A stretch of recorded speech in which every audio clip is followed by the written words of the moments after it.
Hi, I'm Nate Kelzer with McLeod Co-op Power. I'd like to take a minute to talk about yard safety. Be sure to carry tools and equipment, especially ladders, horizontally to help avoid contact with the electrical equipment. If you're working on or inside elevated equipment, always be aware of your surroundings, especially when cleaning gutters and trimming tree branches. The best approach is to always remain at least 10 feet away from electrical lines and equipment.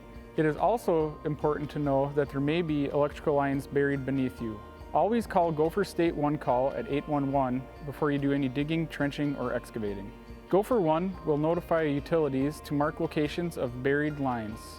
When working in your own yard, you may need to hire a private locator or electrician to come mark your member-owned secondary electrical lines.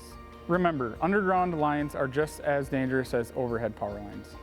It is also important to avoid the green boxes, which are our transformers. Damaging these equipment can cause severe safety hazards. You can help by keeping transformers as visible as possible. Avoid planting shrubs and flowers around them. That wraps up this safety message. Thanks for watching.